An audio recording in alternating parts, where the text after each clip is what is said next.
about something very specific we've done in Greater Manchester and the role of the Senate in supporting that.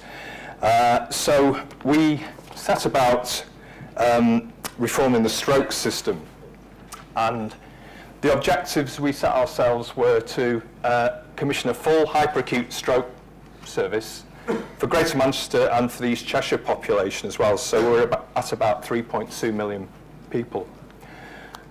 To make sure the service had coherence and its interdependencies were joined up, and to do that within a constrained financial envelope. So hard times and a really big aspiration, but some really difficult times here. So, could I just ask how many people are from CCGs or specialist commissioning backgrounds in the room? If you give me a wee show of hands. So, one or two, yeah. Just to make, I suppose, the point of what we're establishing here was a system-wide change. And those of you from CCGs and the specialist commissioners will know how difficult it is to change a system, even for one service in one area. To do that for the 3.5 nearly million people and involve all the hospitals in Greater Manchester, make sure primary care understands what's happening, make sure that the ambulance service is able to coordinate the journeys and the transfers that take place after the hyperacute steps. A really big project. So we were fortunate, I was fortunate in chairing this process, that we'd made a start on that in 2010, and the 2 years up to then gave us a sort of platform to build the model on. So the movement was to try and make sure all the strokes in Greater Manchester and the East Cheshire system have access to that bundle of care in the hyperacute model. So a really big logistical exercise.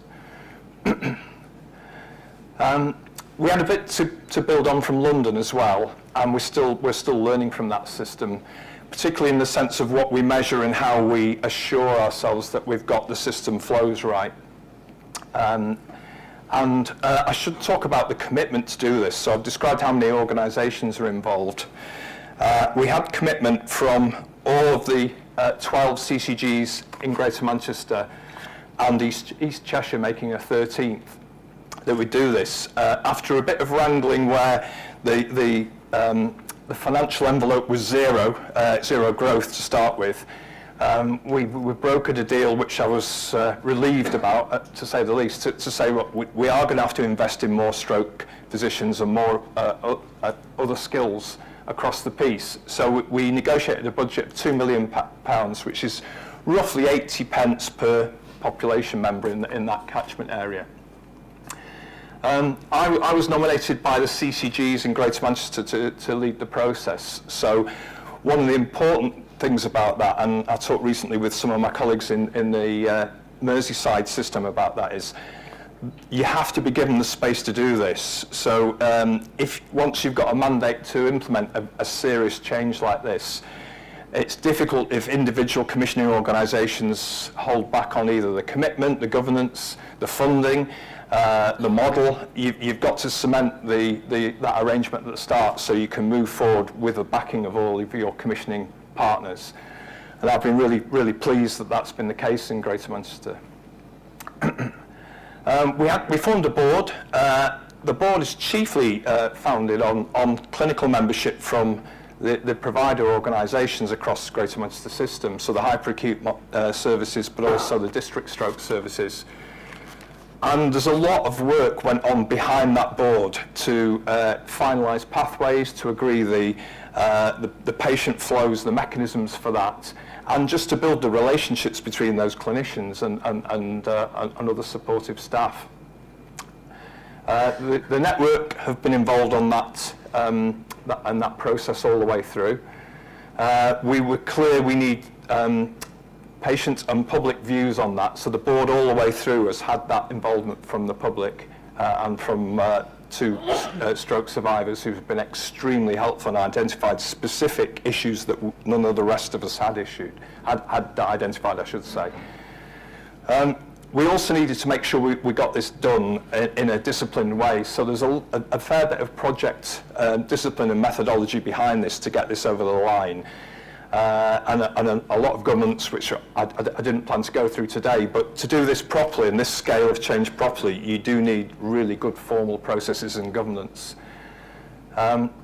So, as I say, the clinicians led the design.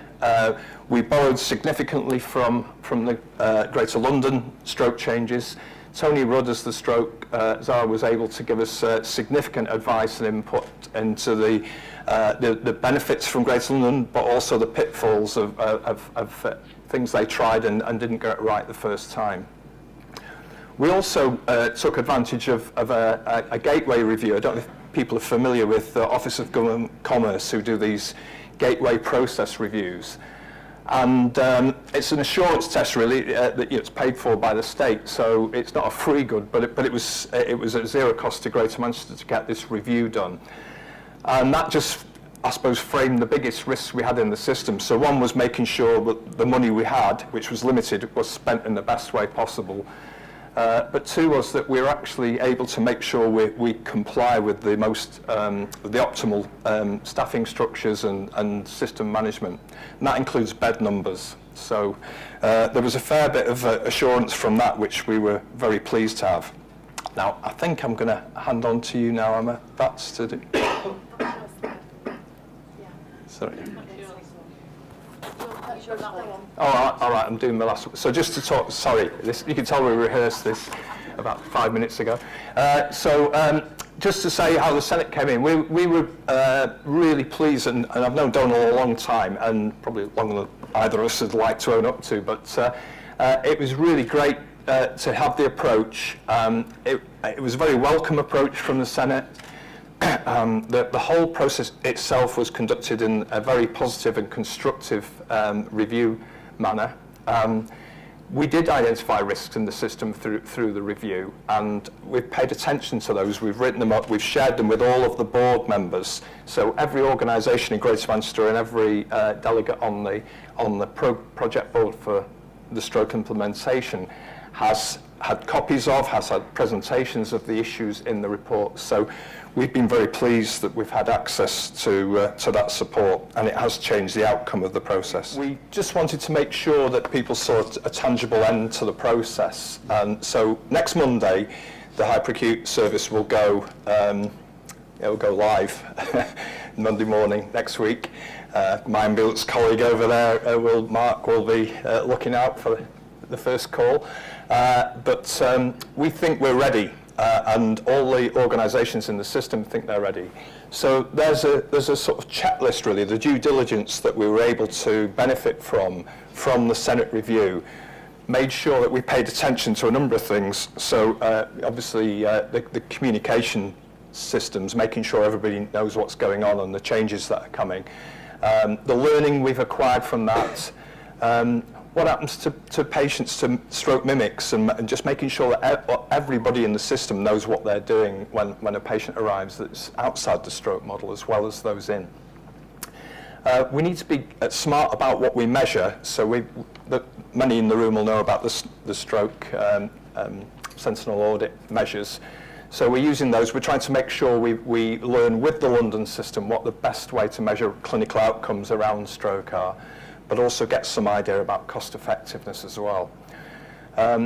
We were reminded about the flow of patients through the system. So this project started focusing on the hyperacute model, that 72-hour, usually 72-hour bundle of acute care at the beginning of a stroke management. But we quickly figured out, and the Senate reminded us, that actually without an efficient and effective early supported discharge system, you can lose those benefits, and they can dissipate as you have patients who can't move efficiently through the system. We found we had gaps in workforce and still are working on those. Most organisations, though, have recruited to the workforce model to deliver this service. And there's a few things that we were flagged, not just by the Senate, but by the patients on our group as well, as I say. Dentistry was one, and we talked to NHS England about access to dental care for stroke patients. as well as psychological therapy and ongoing support. Imaging capacity, all those things, we managed to make sure we paid attention to them following the report from the Senate. So we got a result from that, and I was really pleased that the Senate had able not just to sort of listen to us, but to articulate if you like, the audit of our process and do a due diligence test on it, which I think has got us to the finishing line next Monday. So thank you very much to my colleagues in the Senate, and thank you very much for listening this morning.